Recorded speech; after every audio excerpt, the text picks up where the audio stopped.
Fabton, amoy nakaka-joyful.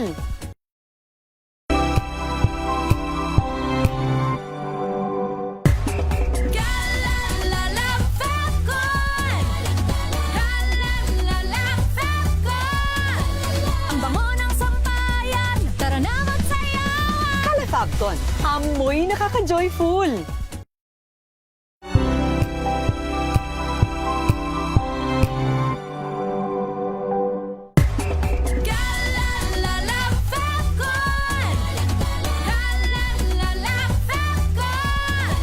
Ang bango ng sampayan, tara na magsayawan. Kala Fabton, amoy nakaka-joyful.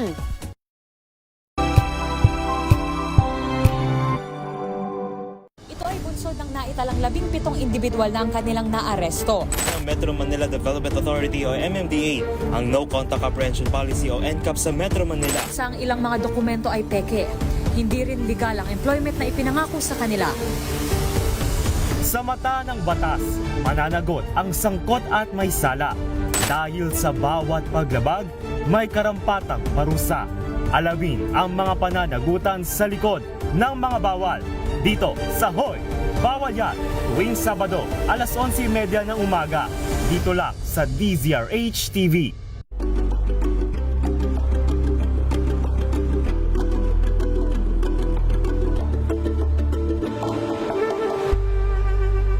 Tumunog na ang gandingan para sa kalikasan.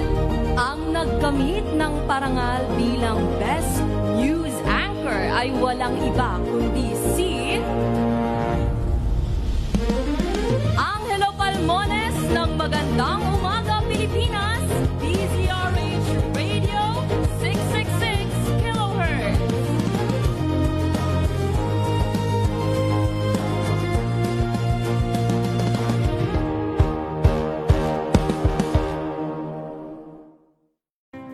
Better News. Una sa Pilipinas, una sa Pilipinas. NBS, Trending and Viral Show. Nakahandang Sa ating balitan mga kaibigan sa Rapido Hataw. Public Service Hour. Siyempre pa, una sa Pilipinas. Una Ayan sa... ang kabuhanan din pala tuntunan ng break time. Sabay niyo na po ang mga balita at talakayan sa Balansyado. Maraming sa...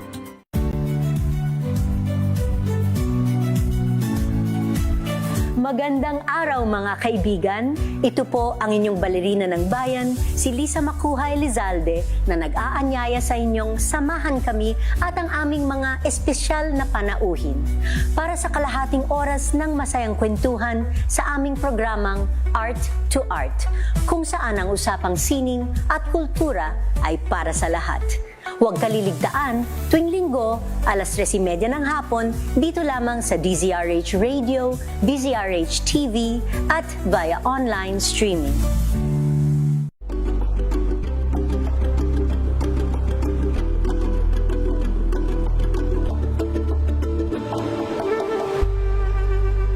We've got you covered. From the hottest hits, exclusive interviews, to the bones fan meet experience, and hataw performances of your favorite stars. Saturdays, 12 noon, dito lang sa DZRH TV.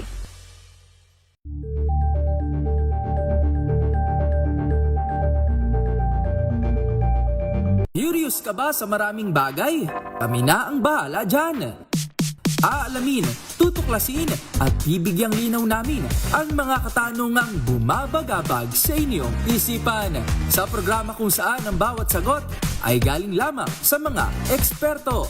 Ang Expert's Opinion, tuwing linggo alas 3 ng hapon, dito lang sa DZRH TV.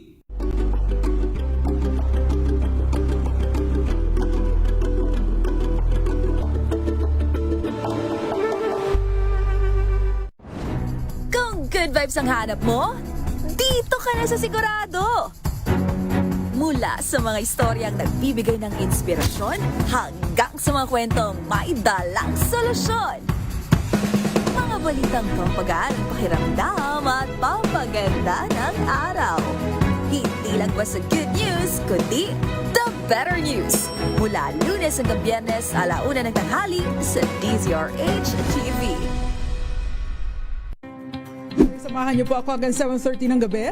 DZRH Usapang Liga. Magandang gabi Pilipinas, Metro and Mega Manila, nas extension sa DZRH at RHT. Ray Sibayan At Kisses para sa Habson. DZRH, una sa Pilipinas. Una sa Pilipino. Nagsimula sa pangarap hanggang sa maabot ang tagumpay.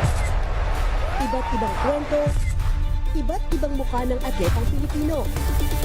Mas pinatindi, mas pinalakas, at mas pinaaksyon sa Match Point tuwing Sabado, 12:30 ng tanghali sa DZRH TV.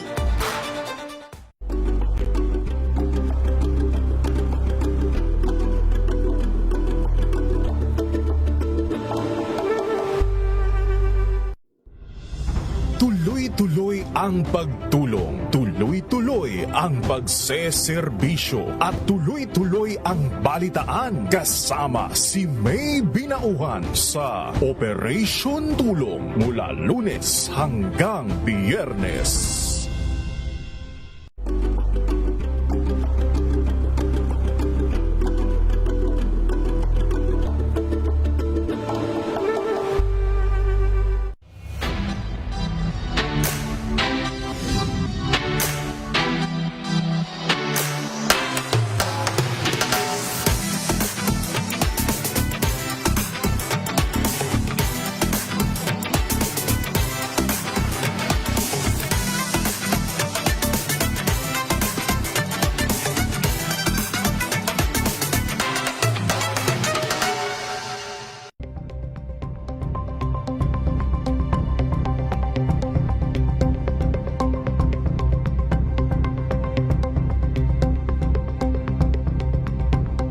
DZRH TNT.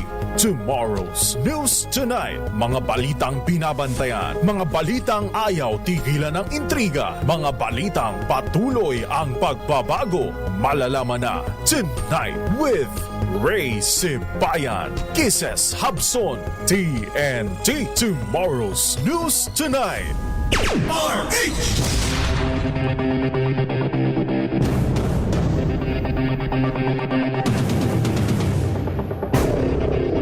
Magandang gabi Luzon, Visayas, Mindanao, Pilipinas. Ito po ang Tomorrow's News Tonight. Ngayong gabi ng Huwebes, June 11, 2026.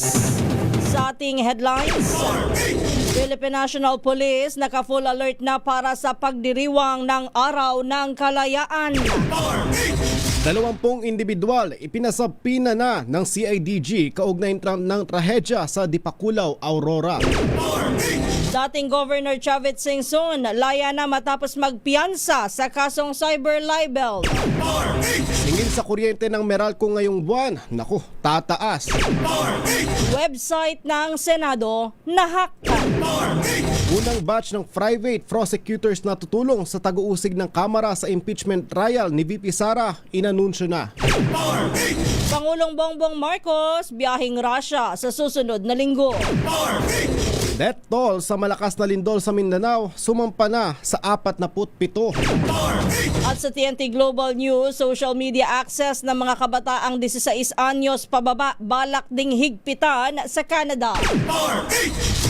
At sa TNT Showbiz, Mr. Supranational PH 2024 Brandon Espiritu nagsorry matapos ang kanyang Hafiz remark.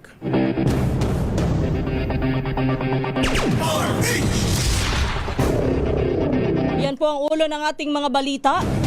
Kasama niyo po ang inyong lingkod, Kisses Habson. At sa ngalan pa rin po nila kay Ray Sibayan, ito po si Jeric Sasil. At sa detalye ng ating mga balita. TNT. Tomorrow's News Tonight.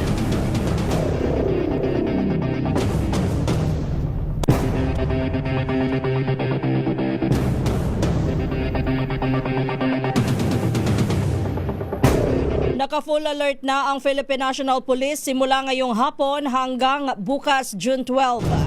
Ito'y kahit batay sa pahayag ni PNP Chief General Jose Melencio Nartates Jr., wala silang natatanggap na validated threat para sa Araw ng Kalayaan. Kaugnay nito'y magpapakalat ang pulisya ng higit sa 70,000 tauhan upang bantayan ang wreath-laying activity, parada at iba pa na public gathering sa Kapuluan. Kasama rin sa misyon nila ang matiyak ang ligtas na seguridad sa Malacanang, Senado, Kamara at vital installations. Una na sinabi ni Interior Secretary John Vic Remulla, lagi namang may banta sa seguridad pero itinuturing na critical date ang June 12. Pansamantalang isasara ang ilang kalsada sa napapuntang Rizal Park sa paggunita ng ika-128 araw ng kalayaan bukas, June 12. Ayon sa Metropolitan Manila Development Authority o MMDA, isasara ang mga ito simula alas 5 ng umaga hanggang alas 11 ng umaga. Kabilang sa mga isasarang kalsada ay ang Rojas Boulevard, Bonifacio Drive, TM Calao at P. Burgos, Finance Road, Katigbak Road, Independence Road, South Road at Maria Orosa. Nagabiso ang MMDA na gamitin muna ang ilang alternatibong daan sa Buendia Avenue para sa mga pupunta ng northbound at Soriano Avenue kung pupunta naman ng southbound. Sa iba pa nating mga balita, nagpaabot ng pakikiramay ang Malacanang sa mga naulilang pamilya ni na Rene Baterbonia at Divine Adili.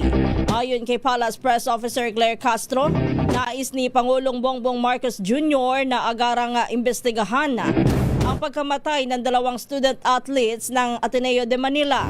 Saad ni Castro, pinatitiyak ng Pangulo ang mabilis na aksyon at investigasyon ng law enforcement gaya ng ginagawa sa ibang kaso. Sa pananaw ng palasyo, hindi maganda ang naging resulta ng training kaya nauwi sa trahedya at namatay ang 2 estudyante. Pero nilinaw ng Palace official, hindi maaaring agad na husgahan ang nangyari kaya mahalagang maimbestigahan para malaman ang katotohanan. Narito po ang bahagi ng pahayag ni Palace Press Officer Claire Castro.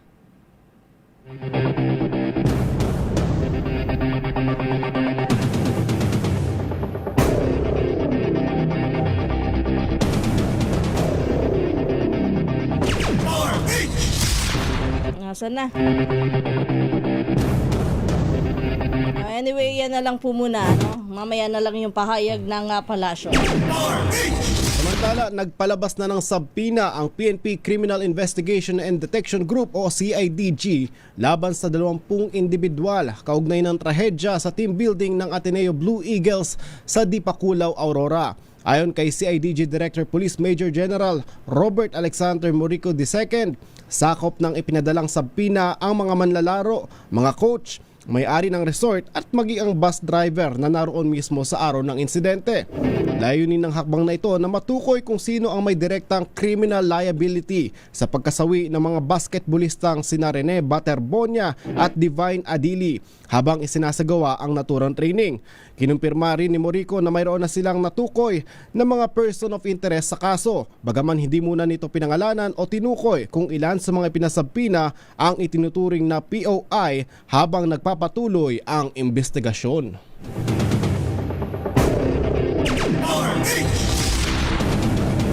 Samantala, bumuo na nga ng task force sa National Bureau of Investigation upang tutukan ng investigasyon ng pagkamatay ng 2 basketball player ng Ateneo Blue Eagles sa Dipakulaw, Aurora.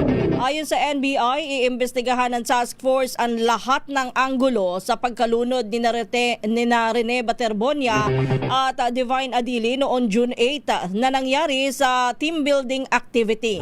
Kabilang narito ang pagsilip kung mayroong bang foul play sa kabila ng initial findings ng Aurora Police na nagsabing ito ay isang pure accident.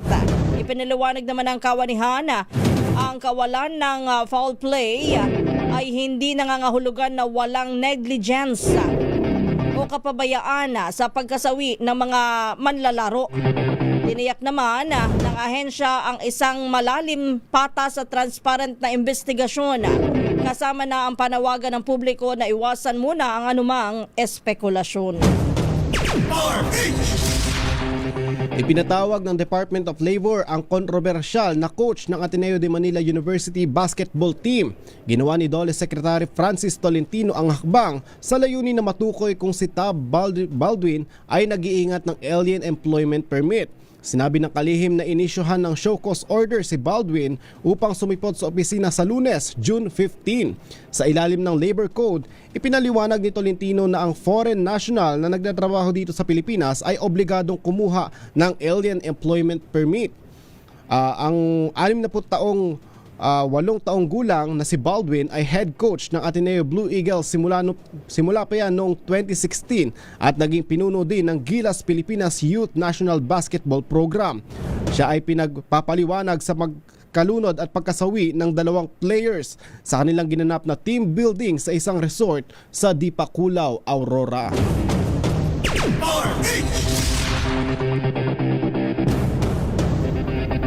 Present si Ateneo Blue Eagles head coach Tab Baldwin sa resort sa Dipakulaw, Aurora nang mangyari ang pagkalunod ng 2 nitong manlalaro noong July 8 o June 8. Ayon kay Aurora Police Director Police Colonel Percival Pineda, kabilang si Baldwin sa mga sumubok pang sumagip kina Rene Baterbonia at Divine Adili. Magkakasama rin umano ang team ng abutan ng kanyang investigadora. Pero dahil sa state of shock, 2 lang sa coaching staff ang nagbigay ng kanilang salaysay sa otoridad. Ando po siya kasi po yung grupo ay ando sa dagat. Yung grupo ng team. Nakausap naman nakaharap ng investigador pero hindi siya dahil nga under sila ng state of shock. Kaya ang pinadala-dala yung 2 na lang, yun ang nagbigay ng statement. Yan po si Police Director Police Colonel Percival Pineda ng lalawigan ng Aurora. On leave muna ang kanilang mga posisyon sina Ateneo Blue Eagles head coach Tab Baldwin at team manager Epok Kimpo, kasabay ng inilunsad na investigasyon ng pamantasan sa pagkamatay ng kanilang 2 manlalaro. Sa inilabas na pahayag ng Ateneo de Manila University, binigyang diin itong layo ng pag-leave ng 2 opisyal na mapanatili ang integridad at maging patas ang isinasagawang pagsisiyasat. Ayon sa Ateneo, mismong ang kanilang Board of Trustees ang nag-atas ng isang malalimang fact-finding inquiry dahil ang ganitong kalaking trahedya ay nangangailangan ng absolute accountability, linaw at masusing pagrepaso sa kaligtasan ng kanilang komunidad. Kasabay nito, ibinahagi din ng universidad ang unang salaysay ng mga nakasaksi sa June 8 incident. Nagsasagawa lamang umano ng conditioning exercises sa knee-deep na bahagi ng dagat ang koponan nang bigla silang hampasin ng malalaking alon at malakas na rip current. Bagaman nakabalik sa dalampasigan ang karamihan sa mga manlalaro, sa kasamang palad ay tuluyan namang natangay ng agos sina Rene Baterbonia at Divine Adili na siyang naging sanhi ng kanilang pagkasawi.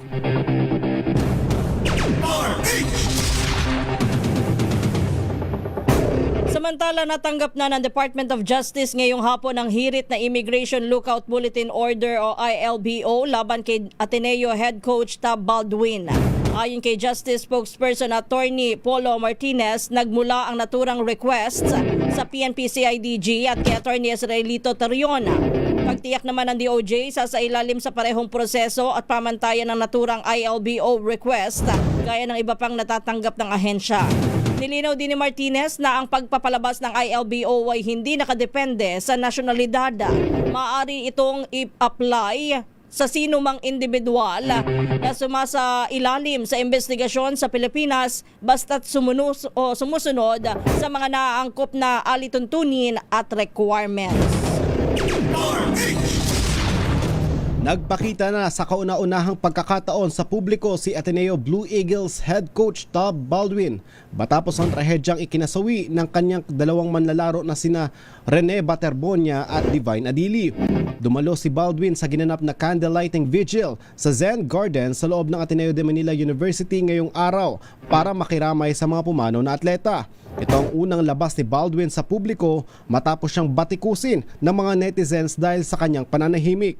Depensa naman o diversidad, mismong ang Ateneo ang nag-utos kay Baldwin na huwag munang magsalita sa publiko upang hindi mabulabog ang mga isinasagawang investigasyon.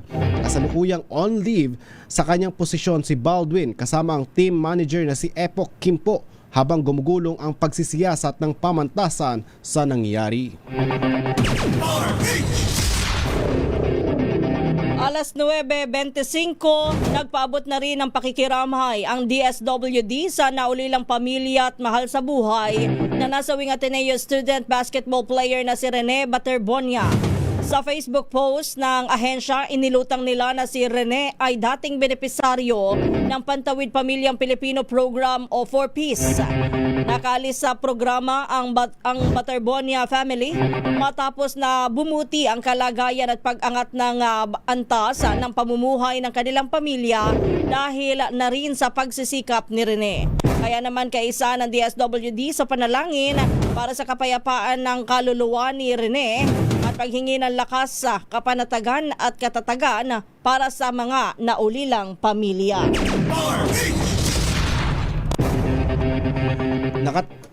Nakatakdang ilipad pauwi sa kanilang hometown sa Agusan del Sur ang namatay na si Ateneo basketball player Rene Clert Baterbonia mamayang alas 12 ng gabi. Ayon kay Jess Evangelio, ang basketball coach ni Rene sa Ateneo de Davao University, sa isang private plane isasakay ang mga labi ni Baterbonia. Pero bago ito, isang wake mass para kay Rene ang idaraos kaninang alas 6 ng gabi sa Arlington Memorial Chapel kung saan siya nakaburol. Bagamat una nang sinabi ng PNP sa Aurora na walang nakitang foul play sa kanilang paunang investigasyon, ngunit iginiit ng nanay ni Rene na si Mrs. Rovelyn Baterbonia na may mga pasa sa katawan ang anak, kaya humihiling siya ng mas malalim na investigasyon. Sa iba pa nating mga balita, inaresto si dating Ilocos Sur Governor Luis Chavez Singson dahil sa kinakaharap nitong kasong cyber libel. Ayon sa Quezon City Police District, isinilbi ng otoridad ang warrant of arrest laban kay Singson sa mismong tahanan nito sa Barangay Ugong Norte sa Quezon City. Ang naturang warrant ay nagugat sa kasong paglabag umano ni Singson sa Cybercrime Prevention Act of 2012 na ipinalabas ng Regional Trial Court Branch 21 sa Vigan City.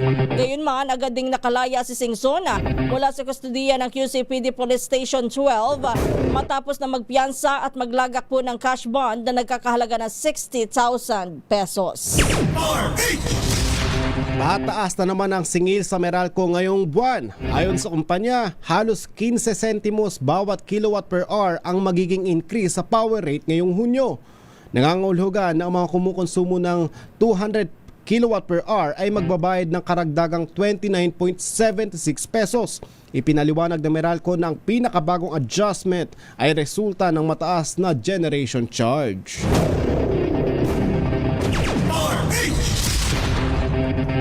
Samantala, ang tabayanan, yun daw pong website ng Senado ay nahack. Pero sabi po ng Senate ay wala naman daw hong maselang impormasyon ang nakompromiso. Si Pangulong Bongbong Marcos patungo naman ng Russia sa susunod na linggo. At tabayanan din ang ating TNT Global News at TNT Showbiz sa pagbabalik ng TNT Tomorrow's News Tonight. Oras natin 9:29 ng gabi. Ang balitang yan ay hatid sa inyo ng Vanillope. Hello, Washi! Laundry day na naman! Yay! Anong meron? Mancha ng chocolate, putik, may libag pa! Kaya natin yan! With Pride Washing Machine Detergent, may triple stain-away formula. Tanggalang makapit, madikit, at malupit na dumit mancha. Kaya easy-easy ang labada. Mula noon hanggang ngayon! All you need is Pride! All you need is Pride! ACS! Maulan man, no worries! amoy kulob ang damit. Charm Fabcon, bangong kumaka-bloom, tanggal amoy kulob sa bango ng charm. Kaya gamit ko, Charm Fabcon with Bloom Fresh technology. Kills 99.9% of kulob-causing bacteria. May aroma burst pa of thousands of flowers and berries. Ang sampay sa loob, no amoy kulob. Bangong kumaka-bloom sa charm. Charm Fabcon. ACS. Tinesting, sinuri, siniyasan. Ang resulta? Super effective ang Shield sa pagpatay ng bakterya at virus. Shield Antibacterial Soap. Believe ang mga eksperto sa Philippine Nurses Association. At si Mami, Tiwala ako sa Shield. Shield Antibacterial Soap. Napatunayang mabisa. Ang mga nurse, tiwala. ACS.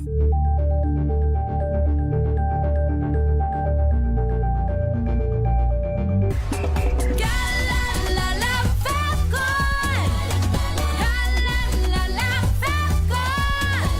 Ang bango ng sampayan, tara na magsayawan! Kala Fabcon, amoy nakaka-joyful.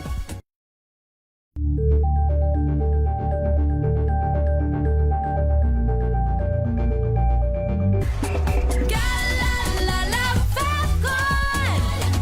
Galalala Fabcon! Ang bango ng sampayan, tara na magsayawan! Kala Fabcon, amoy nakaka-joyful.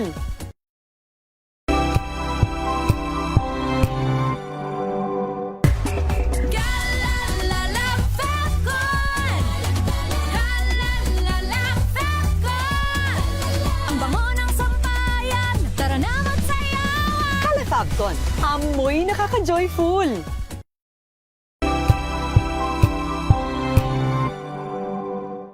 Maagang balitaan, maagang usapan sa mga issue at balita. Kasama si Kuya Angelo Palmones sa Magandang Umaga Pilipinas. Mula Lunes hanggang Biyernes.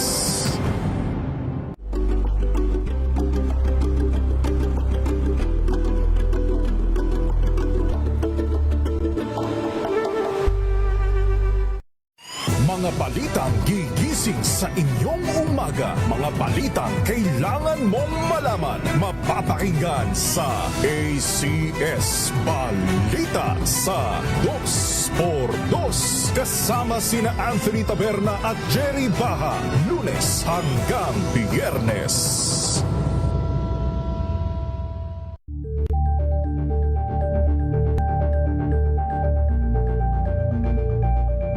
Alamin ang mga maiinit na isyung pambayan, mga balitang kailangan mong malaman, usapin sa pamahalaan, politika, ekonomiya at kabuhayan. Ito ang mga dapat mong malaman, pakialaman at pag-uusapan dahil kayo ang tinig ng mamamayan dito sa Damdaming Bayan.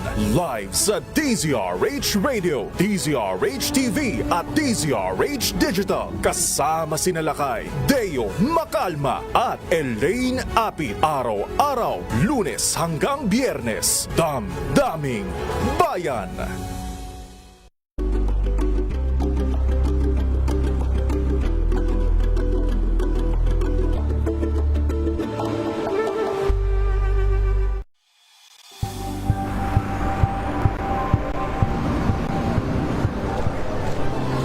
Ating mga eksperto dito lang sa Expert Opinion. Ito ang The Better News. TNVS.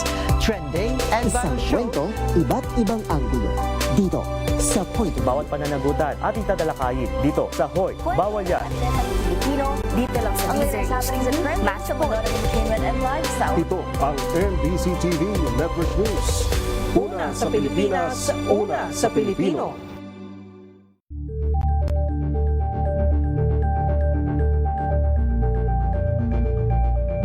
Tumunog na ang gandingan para sa kalikasan. Ang itinanghal bilang Best AM Radio Program Host ay si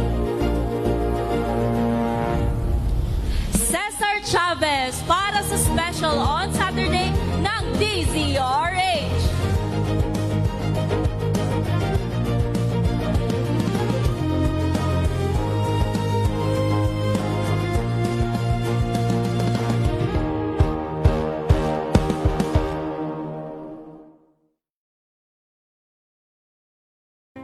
Kuya Angel po si Angelo Palmona sa giiwan sa inyo na isang magandang umaga.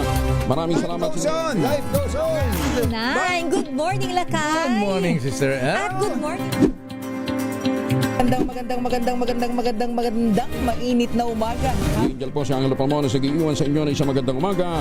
Maraming Sa salamat. Pilipinas, una sa Pilipino. Buklatin ang mga pahina. Pakinggan ang boses ng lipunan. Tunghayan ang mga issue mula sa ibang katayuan. Nakakalungkot kasi deserve ba namin ng ganito? Na hindi nila alam kung ano talaga yung kanilang mga karapatan. Yung gobyerno, tinulungan nila yung kanilang magsasaka. And take tomorrow's News Tonight. Nagbabalik ang ating balitaan dito po sa Tomorrow's News Tonight. Kami pa rin po ang inyong kasama. Ako po, Kisas Habson. At ako naman po si Jeric Sasil. Sa pagpapatuloy pa rin ng ating mga balita, nahack ang website ng Senate of the Philippines kaninang umaga. Ito po ang kinumpirma ng Electronic Data Processing Management Information System o EDP-MIS Bureau ng Senado. Nagkaroon umano ng hindi otorisadong pagbabago o website defacement ang official website ng Senado. Agad din umano itong natuklasan ng EDP-MIS kaya't naglatag sila ng mga security protocols upang protektahan ang website ng Senado. Sa paunang resulta ng investigasyon, walang nakompromiso o nakuha ng mga hacker ng mga sensitibo o confidential na impormasyon mula sa website ng Senado. Isang nagpakilala ang Filipino hacker na Nullsec Philippines ang nagsabing sila ang nanghack sa website ng Senado bilang protesta umano sa nangyayaring katiwalian at kawalan ng accountability at transparency sa gobyerno. Magsasagawa ng assessment sa Senado para tignan kung kailan ibababa ang heightened alert status. Ayon kay Chief ng Office of the Sergeant at Arms, Retired Police Major General Alfred Corpus, humingi na sila ng tulong sa mga law enforcement agencies para sa validation ng intelligence report na ibinahagi ng NBI na panggugulo sa Senado ng mga armadong grupo. Na siya namang naging batayan kung bakit naghigpit ng seguridad at work from home setup sa Senado.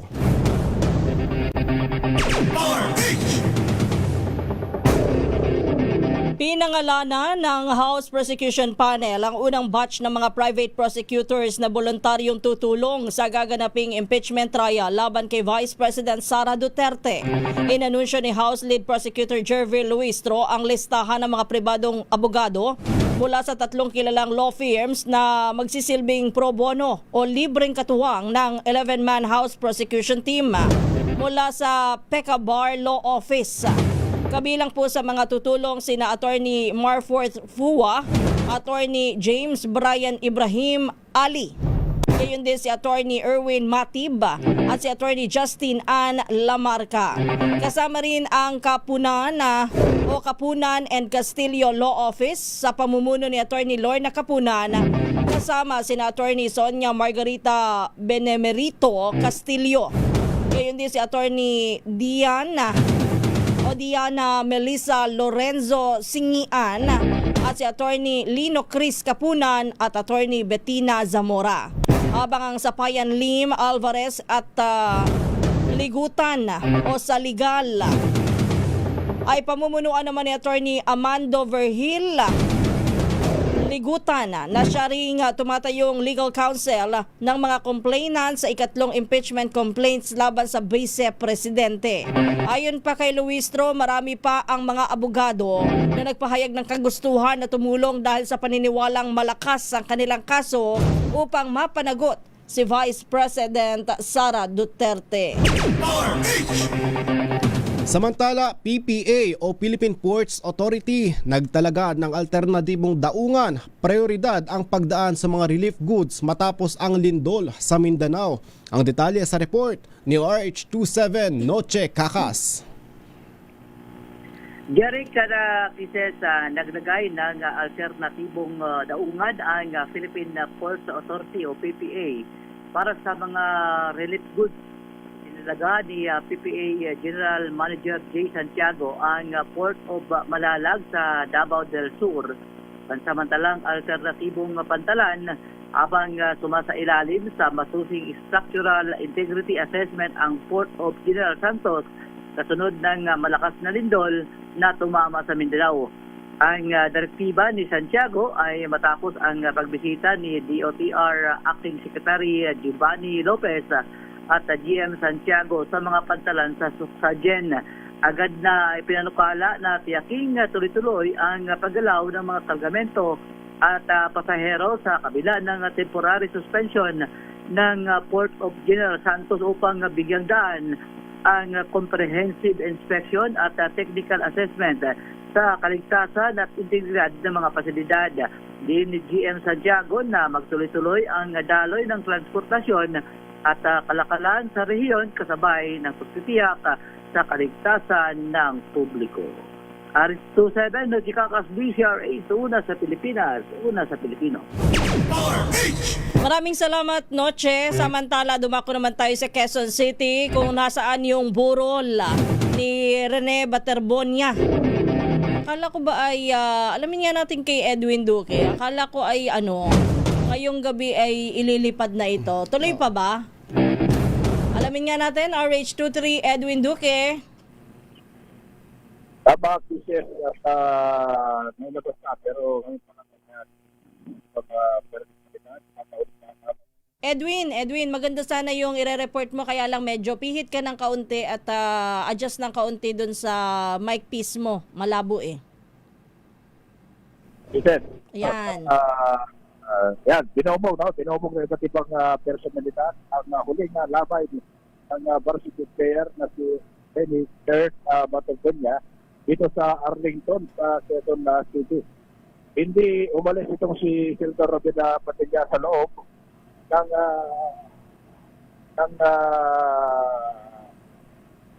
kung saan nakaburol itong si Kurt dahil ay siya pala yung inuudulo nitong varsity player. Unang umalis kanina si Andres Claudine Barreto kasama ang mga kaibigan na dumalaw din at kabilang na itong si Pau at si Partida Agusta. So sa pagkakaalam ko, Edwin, si Claudia Barreto ang nandyan kanina, no? Claudine. Pati si Claudine. At ngayon gabi na ay Paul Force ang mga kating sa atinyo ni Kurt kung saan ay inantay din nila hanggang sa pag-aalis patungo ng Villamor Air Base para isakay sa isang private plane patungo ng Davao at Itiyo. Na natiling mahigpit kanina yung pagpasok ng mga bisita dito sa Burol, particular na ang media at ang pagdadala rin ng camera sa loob nito. Sa oras ito, businesses ay inilabas na sa mismong kwarto kung saan nakaburol ito si Clerk at dadala nito sa Villamor Air Base. At saka ito ng private jet na taging pamilya lamang yung sasakay habang ito yung biyahe. Base sa schedule kasi, ibuburol ng 3 days sa Davao, sa ating di Davao. At pagkatapos doon ay 2 araw naman sa kanilang hometown mismo sa Agusan bago itatid sa kanyang huling hantungan. Ngayon lang ay kanya-kanya takbo yung mga media. Dahil kung alam mo na halos ipasok sa pinaka-parking. Itara na yung parking. Hindi na alam kung saan napatungo itong labi. Dahil sa ito ng araw mula rito sa Arlington at hanggang ngayon hindi pa rin nalilita kung saan sakay. Kaya yung iba ay naroon na sa Villamor upang pangapalan sila sa pagpasok. No? Ito. At sasakay sa dadaan sa ito na, nakabuntog na kami. Andito na kami sa may bahagi. So, palabas na dyan sa Arlington. Edwin? Rodriguez. Edwin? Luneta Rodriguez. Araneta Rodriguez na kami. Okay. At nakabuntog na kami sa convoy patungo ng Villamor Air Base habang sakay ng isang puting karo dito sa pagpula rito sa Arlington. Mamaya, titignan po natin ng mga video para masakay pa rin kung aling gaganapan bago makarating ng Villamor Air Base mula rito naman sa Arlington. ito pa rin sa Quezon City. Ako yung Mr. Okay, maraming salamat Edwin. So, yung sinasabi nga ho ni Edwin Duque kanina, pagkatapos nung burol dyan sa may Arlington ay umalis na rin ho yung pamilya ni Rene Baterbonia, kasama ho yung casket patungo dyan sa, ang sabi ay kasalukuyan silang nasa may E. Rodriguez, pero patungo na sila sa Villamor Air Base para sa paglipad naman ng labi ni Baterbonia patungo sa kanilang hometown. Saan ba? Agusan ba? Ayun, sa Agusan na dadalhin itong labi ni Baterbonia. Samantala, ilang lugar sa Mandaluyong at Pasig nakaranas ng pagbaha. Dahil po yan sa may paglakas o sa kalakasan ng pag-ulan. Ang detalye sa report ni Ka Federico Manalili.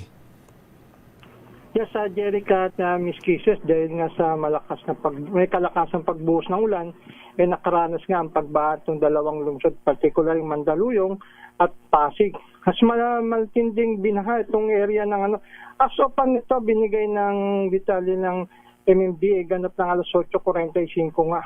Sana talagang bumuhos ang ulan sa area ng Ortigas, Service Road, southbound, kung saan ay nag-gutter. Di possible naman ito sa mga type of vehicle.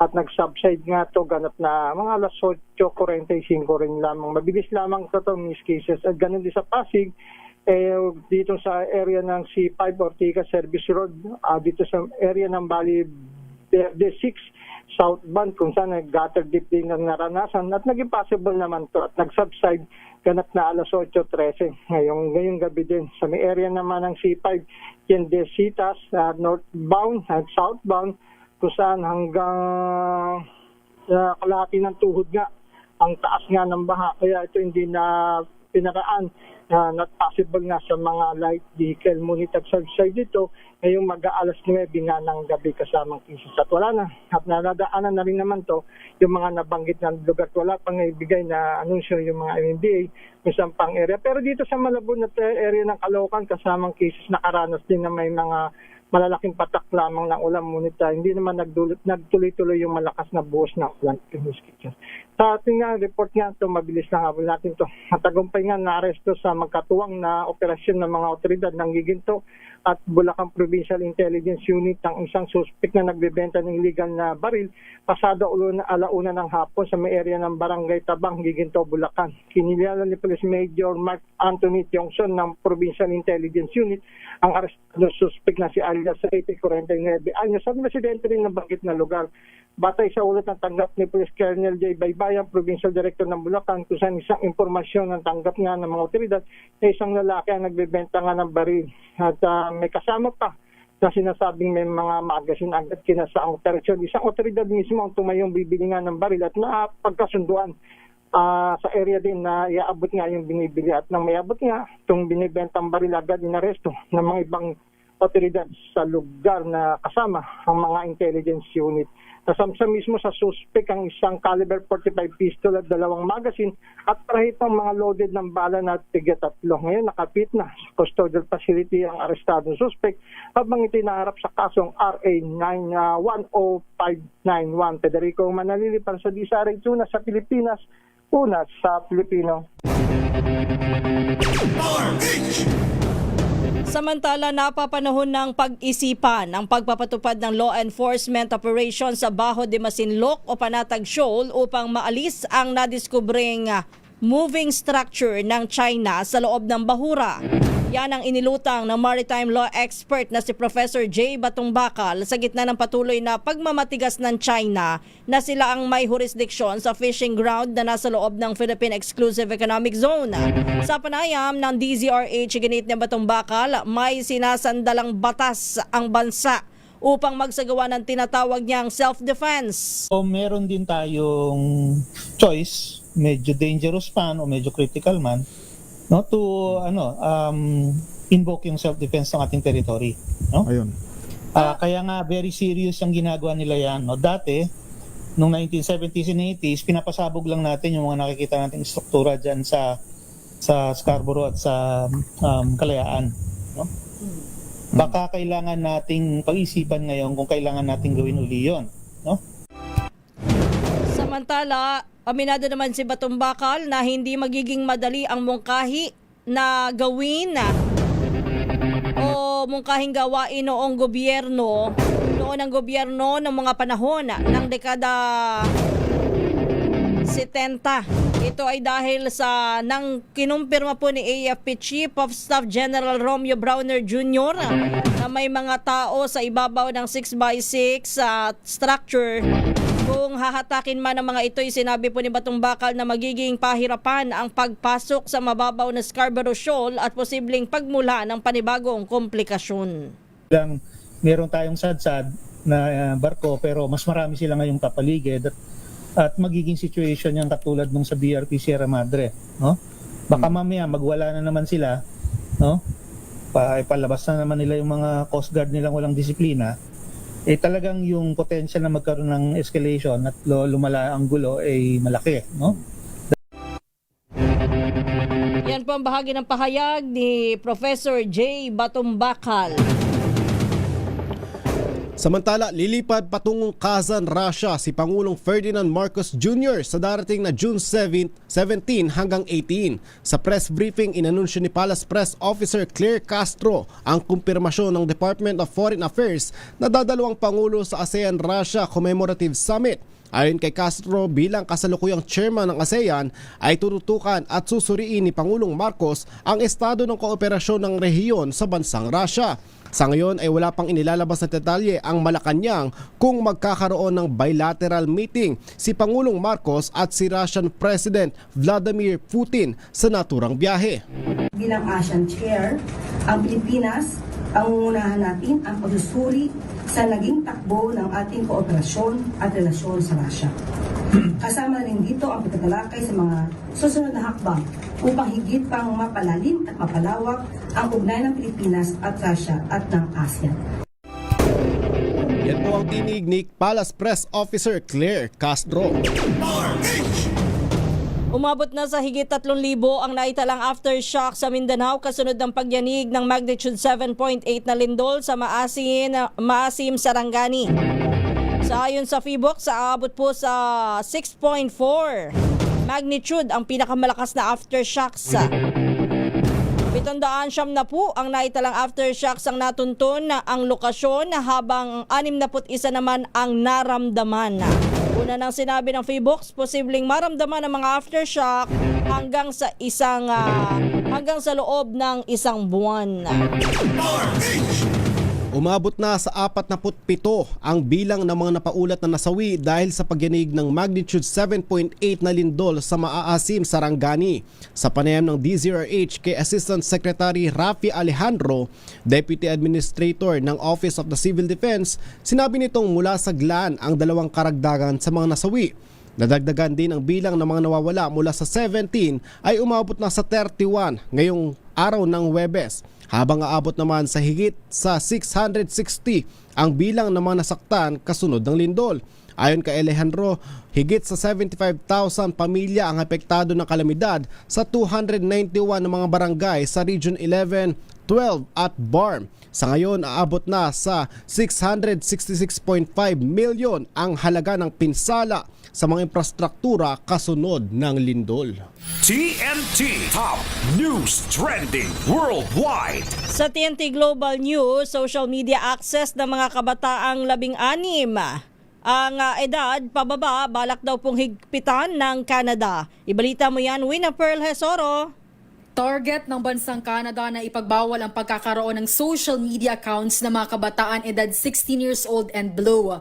Sa ilalim ng isinusulong na panukalang batas, hindi papayagang makagamit ang mga menor de edad maliban na lamang kung mapapatunayan ng mga social media companies na ligtas ang kanilang plataforma. Ayon kay Canadian Culture Minister Mark Miller, layo nitong harangan ng ilang uri ng mapanganib na content tulad ng mga nag-uudyok ng self-harm, karahasan, galit at pagpapakalat ng malalaswang larawan. Para ipatupad ito, bubuuin ang Digital Safety Commission of Canada na magbabantay sa mga panuntunan sa loob ng susunod na 18 buwan. Una nang nagpatupad ng age-based restrictions sa social media ang mga bansang Australia, Brazil at Indonesia. Para sa TNT Global News, ito si Wina Pearl Hesoro ng DZRH. Una sa Pilipinas, una sa Pilipino. At sa TNT Showbiz, Mr. Supranational Philippines 2024, Brandon Espiritu, nagsorry matapos ang kanyang half-his remark. Ang buong detalye sa report ni Don Carlos. Humingi ng paumanhin si Mr. Supranational 2024 second runner-up Brandon Espiritu sa publiko dahil sa kanyang half-piece na komento. Sa isang post, sinabi kasi ng PhilAm na wala umanong tsansa ang Pilipinas sa isang international stage kung hindi half-breed ang pambato ng bansa.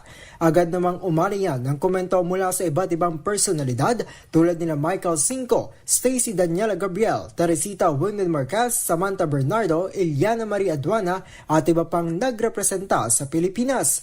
Ayon kay Brandon, proud siya sa kanyang Filipino heritage at never daw niyang naisip na maliitin ang pagiging isang Pilipino. Nakiusap siya sa publiko na wag nang idamay ang kanyang negosyo, staff at sinumang grupong may connection sa kanya. At yan ang trending na balita para sa TNT Showbiz. Ito si Don Carlos ng DZRH, una sa Pilipinas, una sa Pilipino. Hindi nga naman maganda yung comment. Parang hindi naman ako papayag niya. Anyway, nagsorry na naman eh. Okay na. Sige, patawarin. Anyway, dyan na po nagtatapos ang ating balitaan dito po sa Tomorrow's News Tonight. Uy, may babatiin ka. Batiin lang natin yung mga kaklase natin sa Cavite State University na nanonood ngayon. Si Chad David Dulay, Mariel Manabis, Janela Olaguer, Emerson Antioquia, Dave Castellanes, Jaslyn Breganya at ang aking syempre pamilya sa 13 Martires, Barangay Aguado at syempre ang aking girlfriend na si Saiza Ablanida. Hello and good evening sa lahat. At sa lahat ng mga nag-comments, marami pong salamat. In the meantime, paalam na tayo. Diyan na po nagtatapos ang ating TNT Tomorrow's News Tonight. Kami po ang inyong nakasama. Ako po Kisas Habson. At sa ngalan pa rin po ni Lakay Ray Sibayan, ito po si Jeric Sasil. Pilipinas ang oras, 3 minuto bago alas 10 ng gabi.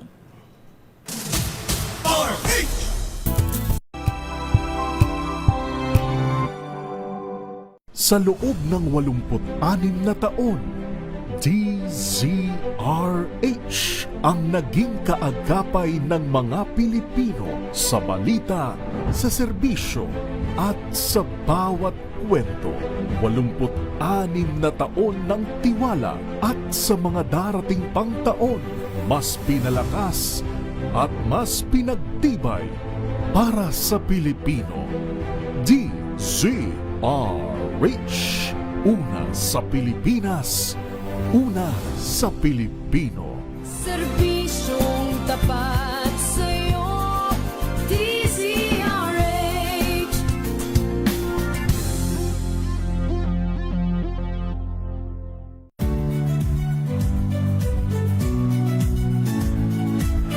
Magandang araw mga kaibigan. Ito po ang inyong balerina ng bayan, si Lisa Macuja Elizalde, na nag-aanyaya sa inyong samahan kami at ang aming mga espesyal na panauhin para sa kalahating oras ng masayang kwentuhan sa aming programang Art to Art, kung saan ang usapang sining at kultura ay para sa lahat. Huwag kaliligtaan, tuwing linggo, alas 3:30 ng hapon, dito lamang sa DZRH Radio, DZRH TV, at via online streaming.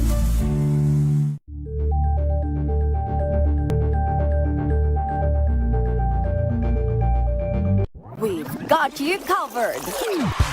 From the hottest hits, exclusive interviews, to the bones fan meet experience, and hataw performances of your favorite stars. Saturdays, 12 noon, dito lang sa DZRH TV.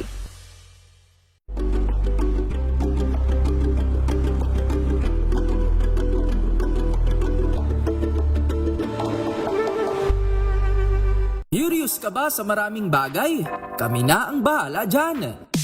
Aalamin, tutuklasin at bibigyang linaw namin ang mga katanungang bumabagabag sa inyong isipan. Sa programa kung saan ang bawat sagot ay galing lamang sa mga eksperto. Ang Expert's Opinion, tuwing linggo alas 3 ng hapon, dito lang sa DZRH TV.